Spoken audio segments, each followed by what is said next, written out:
Sobriety is the high you're chasing. Do you believe me?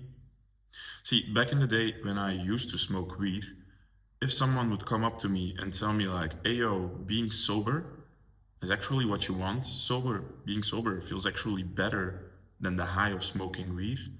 If someone would come up to me, to my old self back in the day when I was smoking, and tell me that, I would probably start laughing in that person's face. And never would I ever take anything serious that came out of that person's mouth. Literally. See, when I was smoking weed, I remember weed enhanced my life in ways I could not imagine. It made music feel better. I'm really into music, so music was better. Food was better. My social interactions were also amazing. I remember like being with my friends high.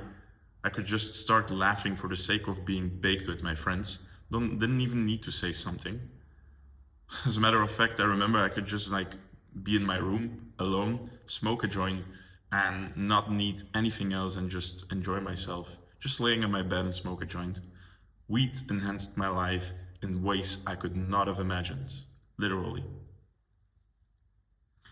But what if I told you that this feeling you're chasing when you're high, if you're smoking weed, you know what I'm talking about.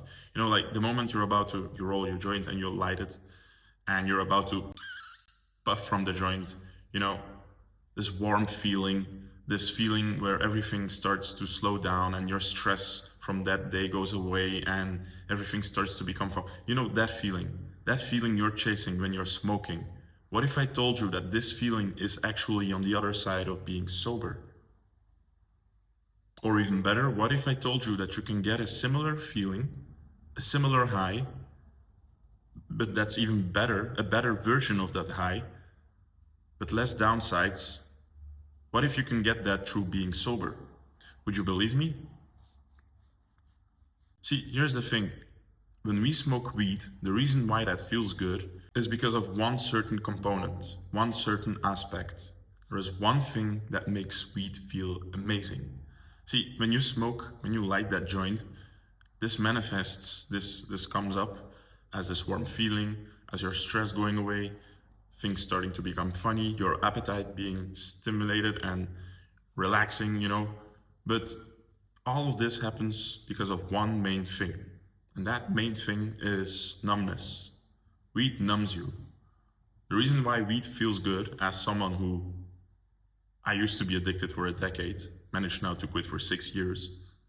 As someone who used to smoke weed myself, I found out that the main component, the main reason, rather I should say, the main reason why smoking weed feels so good is because it numbs you. It numbs you. It numbs your stress. It numbs your problems, at least the thoughts of your problems.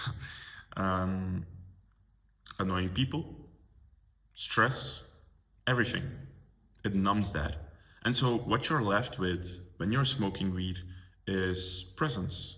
You're in the now. You don't think about the future or about what happened, right? You forget about it all. You're in the now and you enjoy yourself, right? And so that's very important to notice, I feel. Because if smoking weed feels so nice, right? Because of the fact that it just makes you present or gives you at least a temporary version of being present in the moment, then the question is, can we get that without smoking weed, right? Because here's the thing, if that's the way how you can like cultivate being present, or in other words, feel better or deal with reality, even better said, if that's the only way you can deal with reality, then that's a problem, I would argue. But then you might say like, what's the problem with it? It makes me feel good, right? Smoking weed is nice. I can forget about stress, relax, chill down with my friends. What's the problem of smoking weed? But see, the problem, in my opinion, is that it's a trade-off and not a trade you want to take, I would say. When you're smoking weed and you feel better, you give up certain things for that feel of feeling better, right? So what happens is you smoke the joint, and what you get, we're all familiar with this, I just mentioned it, like you feel good, no stress, you forget about your problems, appetite get. So that's what you gain out of smoking weed. But what we give back is oftentimes not something we're pretty aware of, I would say. An obvious one is your health, your cognitive decline. You start forgetting about things. You literally like fry your brain. There is one more thing though that you pay in return for feeling good and having this high. And this one is the most important one in my opinion. This one is what made me realize that it's not worth being traded for, you know? One thing. Can you guess? It robs you from the ability, from the possibility of you becoming your greatest potential self. And that may sound a bit cheesy at first, but hear me out. I'm gonna go back to the one component why smoking weed feels good. You know, when you smoke weed, it numbs you. And so it numbs your stress, all the bad things, and so you're left with temporary presence and you feel good, right? But what it also numbs is the positive things. Weed is not something that just numbs the negative things, your stress and all of that. You know, maybe if you could like smoke a joint and then like turn on a button inside of you and be like, okay, numb this, but don't numb this, leave this. Maybe it would have been worth the trade, as hilarious and stupid that may sound. But that's not the case. You can't do that. Weed numbs everything. You just smoke it and everything gets numb. And so the problem is if you have goals, dreams, aspirations, a certain idea or ideal you want to move towards, that will get numbed. And not only numbed, but like, what's the word I can use for this? Diminished. It'll get diminished to the point of almost non-existing. I'm not even talking about like extreme goals or ambitious things like some people do have. I'm talking about basic stuff, you know, just being a better partner to your husband or wife, being a better parent. It all gets taken away from you. And the crazy part is it happens in a very sneaky way. Your values also, that gets taken away from you. I'll give you an example. So for instance, when my parents raised me, they always told me like, hey yo, be safe. Just be safe. And I think that's a value we all share or should share. Just a normal basic value, right? Like be safe, take care of yourself and be safe. But what I used to do is I used to smoke. Separate from the fact that smoking like literally like kills you in the long term. That's already not being safe. But forget about that. Even deeper, when I was baking myself 24/7 back in the day, I remember smoking everywhere. So at home, of course, at work. And the worst part about it is when I used to finish work, I was baked. And so I would go drive, baked, get people inside of my car, baked, drive with them while being baked. And so it got so bad to a certain point where I just started to neglect basic traffic rules. I started crossing red, not respecting speed limits. And all of this was disguised, or I was like rationalizing it, where I was telling myself like, okay, but I'm just being chill. Why are people stressing about traffic rules? You should just be chill. Ignore the red lights, ignore the speed limits. As long as you as long as it feels as if I'm doing it well, it should be fine, right? So that's what I'm trying to hint at. I'm going very deep and trying to give you examples, but what it basically comes down to is that weed robs you from the ability of becoming a good human being. And it happens in the most sneakiest way ever, you know? It happens in ways where it portrays itself as being chill. Oftentimes I used to tell myself like, live and let live. And if you live and you let others live, for some reason that felt as a moral high ground. What can you do wrong with just living and letting others live? Well, that's the thing. When I was smoking weed, I forgot that You have to do certain things in certain way. There are rules for a certain reason. There are speed limits, in my case, for a reason. The red lights or traffic lights, they are there for a reason, right?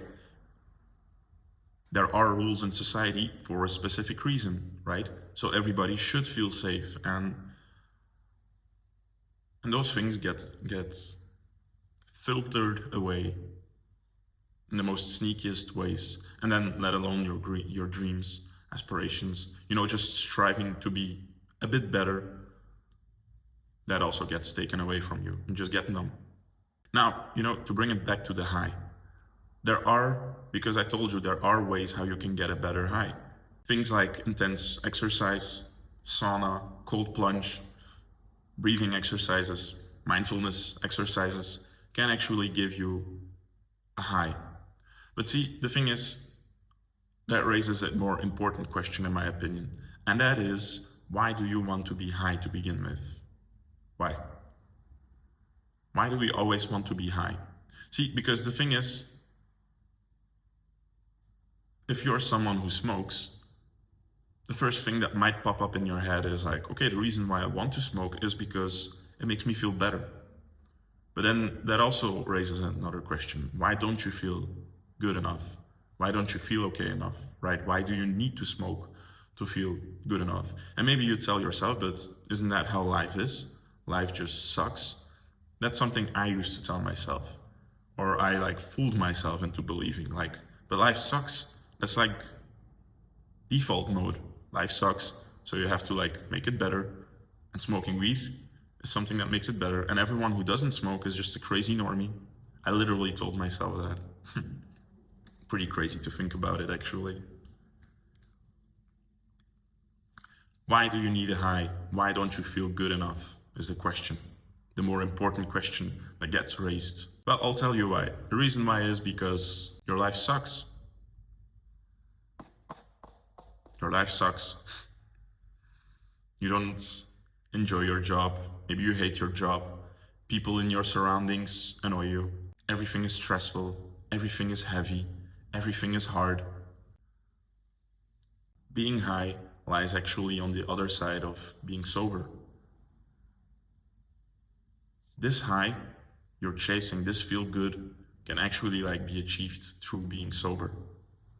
Smoking weed is not worth the trade, I would say. If you're someone who smokes and thinks okay, but I don't know if I should quit or not, or maybe you still sometimes doubt to smoke.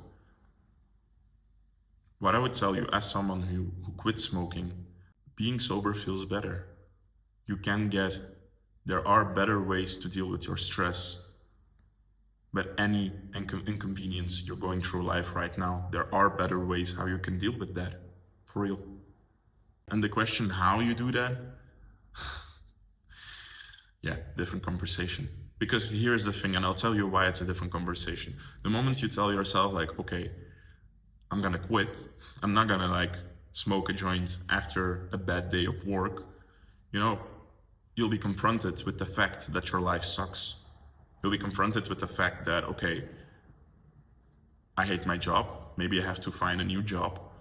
Maybe you don't feel like finding a new job. Maybe you don't know what you like. Basically, if you stop smoking weed, you'll have to confront your life. You'll have to confront reality for what it actually is. And that's not a fun thing to do. That's not a fun thing. Though in the long run, that's what will give you the most fulfillment, I will argue. Yeah, I'll leave it at that. Subscribe, see you in the next one. Thanks for sticking. See you.